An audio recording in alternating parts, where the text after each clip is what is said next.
kembali bersama kami di Forum Christian. Tampaknya masih dinamis, masing-masing masih ada wacana yang terus bergulir. Tapi satu kepentingan kita semua ya adalah politik stabil. Iya, ada dinamika, tapi politik stabil kita harapkan juga ekonomi semakin baik.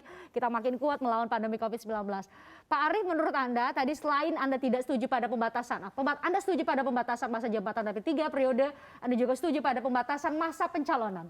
Iya. Ya, apalagi yang menurut Anda tadi dalam konteks yang saya katakan, kita jaga stabilitas politik yuk, walaupun kita dinamis, ada yang demo, ada yang setuju, ada yang menyatakan ini, berbagai wacana muncul jelang pemilu 2024. Ya artinya semua pihak menghormatilah pendapat orang ya kan, boleh berbeda, tetapi kan nanti diputuskan oleh suara rakyat. Mana yang lebih menyetujui. Artinya nanti kalau misalnya MPR yang sebagai representasi daripada rakyat melakukan amandemen perubahan periodisasi jabatan presiden, ya semua harus menghormati. Artinya tidak perlu dilakukan misalnya tekanan demo. Tekanan demo silakan ya, karena itu juga merupakan aspirasi demokrasi. Ya kan, tetapi kalau nanti terjadinya dinamika di dalam parpol dan MPR itu terjadi merubah periodisasi presiden boleh menjabat seseorang boleh menjabat 3 kali sebagai presiden, ya harus kita hormati. Toh kalaupun itu kan juga banyak yang diuntungkan, Mbak. Siapa? Ya Pak SBY boleh maju lagi, Pak JK boleh maju, ya kan, Pak Jokowi boleh maju. Ini pertanyaannya tokoh-tokoh itu mengharapkan yang kalah itu 3 kali juga boleh maju, kan gitu loh Mbak. Ya kan, artinya kan tidak tertutup kemungkinan gitu loh. Apakah tertutup kemungkinan nanti Pak Jokowi bisa menang di periode ketiga kalau ikut pemilu? Iya belum tentu, karena apalagi sekarang katanya ekonominya jelek, ya kan, terus minyak goreng naik, ya kan, terus mau pindah ibu kota, yang pasti nanti orang Jawa nggak milih Jokowi Mbak, kalau dia ikut Mbak. Ya kan? Kalah lagi dong. Nanti kalau katanya tadi enggak, menang. makanya itu menurut saya. Tapi kan kalau kenyataannya belum tentu. Pak Jazilul? Begini Pak, ini kan di penghujung ya pemerintahan Pak Jokowi menurut saya masa-masa yang kritis juga. Jadi pemerintah ini memang harus fokus meningkatkan kinerjanya, utamanya di bidang ekonomi.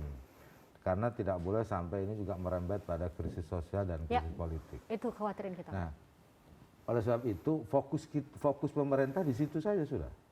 Seperti yang disampaikan oleh Pak Presiden. Bahwa pemilu tahun 2024. Nah fokus kami yang juga di partai, kami punya cara sendiri untuk melihat keadaan. Toh apa yang disampaikan oleh PKB atau tentu itu harus berbasis pada keadaan yang akan dialami juga oleh masyarakat. Meskipun kata Mas Toto tadi, oh ini kelihatannya nggak rasional. Oh memang banyak di PKB hal-hal yang nggak rasional. Tapi terjadi. Iya. Survei langit. Ya kan gitu. Seperti Gus Dur jadi presiden juga nggak rasional ketika itu. Tetapi saya melihat, apa Gus Muhaimin melihat ada masalah di 2024.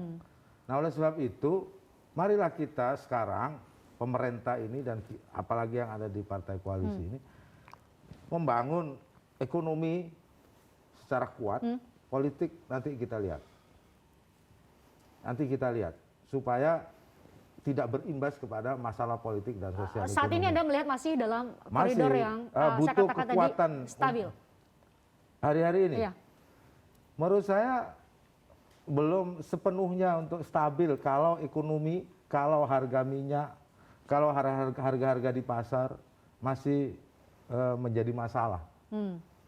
Nah, karena ini sudah dekat pada masalah kalau soal kebutuhan pokok, soal transportasi gitu, itu dekat dengan masalah. Nah, biarlah yang soal wacana-wacana ini urusannya partai politik, pemerintah urus saja. Eksekutif supaya, fokus pada program-program atau kerja-kerja pemerintah. Oleh Pak Jokowi kepada menterinya. Itu kan kepada para menterinya ya, bukan kepada kita ya, kita kan bukan menterinya. Itu disampaikan pada saat rapat kabinet. Pak Mardhani? Jangan underestimate kepada publik ya. Publik itu punya kecerdasan untuk bisa memilih. Oke, kalau dalam bahasa Arab tuh ada kaidah likulli marhalah rijaluha. Setiap tahapan tuh ada orangnya. Pak Jokowi udah 2 periode cukup, masih banyak pemimpin. Dulu nggak ada yang tahu kok quote and unquote Pak Jokowi seperti apa. Tapi ketika terpilih, nah biarkan prosedur berjalan. Prinsip demokrasi kita tegakkan 2 periode. Kemudian kekuasaan di tangan rakyat, elit betul-betul fokus untuk melayani rakyat. Karena rakyat punya mekanisme sendiri untuk menilai kita. Pastikan rakyat mendapat 2 hal, adil dan makmur. Susah kalau ingin stabil ya harus adil. Nah, ingin stabil harus makmur. Pekerjaan besar kita suruh adil dan makmur. Dan kemakmuran ini menjadi lebih sulit sekarang karena Indonesia bukan berjalan sendiri. Sekarang Vietnam udah mendahului kita. Laos, Kamboja pertumbuhannya udah 8%. Bahkan tax holiday-nya tuh menarik. Jadi orang dulu Jepang banyak ke kita, sekarang banyak ke tempat-tempat yang lain. Jadi Indonesia tuh lagi lari dan lari kita nggak sendiri, yang lain juga lari. Indeks persepsi manusia, indeks HDI kita naik, tetapi yang lain juga lebih cepat lagi naiknya. Jadi hilangkan berbagai gagasan yang tidak produktif, fokus kepada bagaimana membuat adil, makmur, cerdas, kesehatan. Nah, Pak Jokowi itu sebetulnya banyak bekerja, tetapi akan sangat repot kalau menteri ataupun orang sekelilingnya terus membuat kebisingan yang tidak produktif. Kalau tadi narasi Pak Jazilul adalah presiden memang sudah memberikan arahan kepada para menterinya, itu satu hal karena di ranah eksekutif, tapi kemudian biarkan bandul itu atau wacana ini tetap bergulir di ranah legislatif. Iya, nggak kenapa, memang tugasnya legislatif kan menjadi tempat di mana pikiran besar kenegarawanan itu dikaji. Nah, PKS tegas 2 periode. Beliau ingin menunda, Mas Arief misal mau yang lain monggo aja, tapi itu jadi pembahasan yang elit dan jangan dibawa kepada kumpulin abdesi, kumpulin nanti tani, kumpulin nelayan, kumpulin ojek, itu kasihan masyarakat. Kalau mau bagi duit aja buat mereka, nggak usah dikumpulin gitu.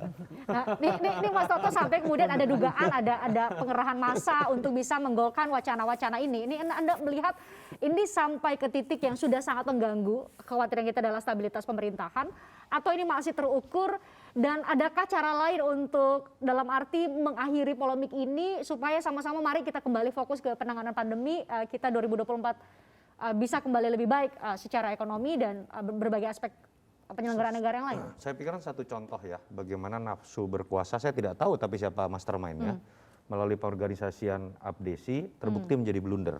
Kenapa sih isu ini menjadi besar? Bukan karena ada pengorganisasiannya. Didatangi oleh presiden menggunakan baju Abdesi, ada Menko Marves, ada kemudian Mendagri, ke Abdesi yang tidak terdaftar oleh negara di negara, tidak terdaftar di Kumham. Bayangkan, ini kan sebuah apa ya? Menurut saya sebuah borok yang akhirnya muncul secara Konyol administrasi pemerintahan. Kekhawatiran Anda. Saya melihat disitulah kemudian Pak Jokowi kemudian mengeluarkan sikap yang lebih jelas karena dari situ kemudian bergulir isu sedemikian keras. Sebelumnya ada lagi 110 juta data yang sampai sekarang nggak pernah dibuka. Tapi yang saya katakan adalah seperti ini. Ini catatan buat Pak Jokowi sebenarnya ya. Jangan melupakan apa yang pernah terjadi pada presiden sebelumnya. Satu-satu yang bisa dipelajari adalah Presiden SBY. Karena dia adalah presiden pertama yang lahir dari pemilu langsung yang sudah memiliki pembatasan kekuasaan. Pak SBY itu menang di 2009 dengan 85% angka kepuasan publik. Makanya dia melawan 2 pasangan yang namanya sangat besar, dia menang 1 putaran. Apa yang terjadi pada kepuasan publik ketika beliau 2 tahun terakhir? Di bawah 60%, di bawah 55%. Yang menyebabkan beliau menurut saya menjadi lame duck government. Tidak bisa menjadi kingmaker, memilih siapa yang bisa meneruskan legacy yang sudah beliau bangun. Ada 2 variabel di situ. Satu, faktor eksternal ekonomi yang merusak. Saat itu booming komoditi selesai di 2012. Dari economic growth 6% menjadi 4%. Yang kedua menurut saya ini yang bisa dipelajari oleh Pak Jokowi. Sikap politik dan pilihan politik untuk melakukan prioritas malah mengelola kekuatan elit menjadi koalisi yang makin gemuk. Bagi-bagi menterinya luar biasa gila-gilaan. Dibentuk setgap. Yang terjadi adalah 2 partai termasuk PKS dan Golkar membalelo saat itu. Disitulah kasus-kasus politik muncul, hak angket muncul. Yang ingin saya katakan adalah kalau Jokowi ingin kemudian menjadi kingmaker, meneruskan atau kemudian mendorong sosok yang dianggap bisa meneruskan legasinya, lakukanlah pendekatan saat ini dengan rakyat lewat kerja politik itu, karena kutukan pertamanya ini udah mirip dengan SBY nih. SBY gagal mengelola kondisi booming komoditi yang sudah selesai. Pak Jokowi dihantam isu geopolitik juga terkait Ukraine dan Rusia dan lain-lain. Mas Toto, tadi Anda fokus kepada presiden. Bagaimana dengan partai-partai yang mewacanakan penundaan pemilu, perpanjangan masa jabatan dan kalau sudah ngantuk Pak Riono. Ngantuk. Oke. 3 periode. Kalau menurut saya Pak Jokowi sudah benar. Beliau bahkan kalau kita lihatnya secara teknis 10 April diadakan ratas mendadak sehari hari Minggu ya? Tidak pernah ada ratas minggu sebelumnya. Pada hari Diadakan Minggu. Oke. ratas setelah ada isu 11 April akan demo gede termasuk mengunci itu. Yang Artinya- terjadi kan kemudian demo bergeser langsung ke Senayan. Ya. Menurut saya jadi terkait Senayan, teman-teman yang punya akal waras untuk kemudian mempertahankan 2 periode, bergeserlah ke Senayan, jagai ruang Legislatif. ya gerak-gerik dan kemudian manuver politik. Andai kata Pak Jokowi tetap bermain, Pak Luhut tetap bermain, Bahlil tetap bermain, akan kebaca kok. Netizen tidak bodoh, masyarakat tidak bodoh. Cukup di situ. Tapi yang ingin saya katakan adalah ada framing yang lebih besar. Pak Jokowi kalau kemudian ingin soft landing, ingin kemudian mendorong sosok yang bisa meneruskan legasinya, jagalah kepuasan publik Anda sehingga kemudian menjadi sosok yang dianggap memberikan legacy tadi.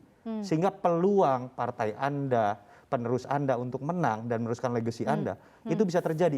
Isu dari perpanjangan kekuasaan kan itu, ingin menyelesaikan legacy yang kemakan isu pandemi. Tuh, Pak Arief bisa tuh dengan cara seperti ini. Jangan malah Pembatasan- tambah-tambah bagi-bagi kekuasaan yang terbukti itu gagal dilakukan oleh Oke, Pak Arief SBY. bisa Loh, terbukti bukan, menurut saya kan mengusulkan 3 periode itu ada dasarnya, gitu loh. Loh, Kajian kita ini apa sudah nih? 2 periode presiden. Yang terjadi apa, Mas Mardani? Indonesia Apa? deindustrialisasi kok, gitu loh. Kalau itu Ekonominya nggak catatannya lain naik-naik, lagi, Mas. ya kan? Artinya apa, gitu loh? Ya kan artinya orang juga masih malas investasi di Indonesia. Apa hubungannya Emang selama dengan 3 Jokowi periode? jadi presiden investasinya gede kemarin? Nggak ada. Selama SBY jadi presiden memang banyak investasi masuk dari asing. Nggak ada, Mbak. Maksudnya kalau- Sedikit, artinya sedikit kecil sekali gitu ya. Artinya memang 2 periode itu dengan sistem politik yang ada di Indonesia hari ini, dengan adanya partai-partai yang banyak, tidak memberikan jaminan stabilitas politik. Gitu loh. Ini kalau besok ada dari BMSI, dari elemen-elemen yang menolak perpanjangan masa jabatan pun termasuk kalau 3 periode datang ke Pak Arief nggak apa-apa? Nggak apa-apa, mari kita berdebat. Gitu, saya hadapin mereka. Tanya dulu kemana datangnya nanti. Iya, kemana datangnya? Boleh saya datang ke Senayan nggak ada masalah. Gitu kan, saya bawa masa DPP juga, dia bawa mana masa nih? juga gitu loh. Kan. Jadi kalau Nanti saya tanya sama Mas dikebukin Toto ya ke berantem DPP mana? rame-rame gitu Ditanya kan. sama Mas Toto ke DPP mana nih? Ya, bukan ke DPR, maksudnya di depan DPR DPP, aja kita. DPP. Mahasiswa datang ke DPP partai mana nih? Bukan, nggak Kalau usah mau ke ketemu Mas DPP, Arief. kita ke DPR, ya kan. Ketemu Mas Arief, Pak Ketemu Arief. saya, ya kan. Debat. Berdebat. Disaksikan oleh Mas Mardani, oleh Mas Mas sebagai wakil. Pak Gitu Mardhani, Pak Jazilul. Ya kan? Jadi Kan sa- gini jadi loh Mbak. Mbak, apa saya mengajukan 3 periode itu ada dasarnya, Oh. gitu loh. Ya, Ada ya, dasarnya, bukan kacang-kacangan gitu loh. Baik. Ya kan loh, Kaleng-kaleng. kan terbukti kan 2 periode presiden mana hasilnya negara kita makin Baik, jatuh. ini pasti berarti kita rusak. harus, ini Forum Christian harus bikin satu lagi diskusinya terkait dengan wacana yang disampaikan oleh Pak Arief. Tapi terima kasih sudah Ya. membuka ruang diskusi ini. Kita harapkan sama-sama ini semua masih dinamis, tapi satu hal yang kita jaga, teman-teman mahasiswa berdemonstrasi semoga juga tetap kondusif. Kejadian Senin lalu kita harapkan nggak terulang gitu ya, karena juga demonstrasi adalah salah satu hak untuk menyampaikan aspirasi rakyat dan itu dilindungi oleh undang-undang. Pak Mardhani, Pak Jazilul, Pak Arief dengan maskernya, Mas Toto terima kasih tadi Pak Viva Yoga, saya sekali terputus melalui sambungan Zoom, biasa sambungan internet, tapi saya juga mengucapkan terima kasih dan penghargaan sudah hadir di Forum Christian. Anda juga terima kasih sudah menyaksikan Forum Christian edisi kali ini. Saya Christian Grich, sampai jumpa. Terima kasih.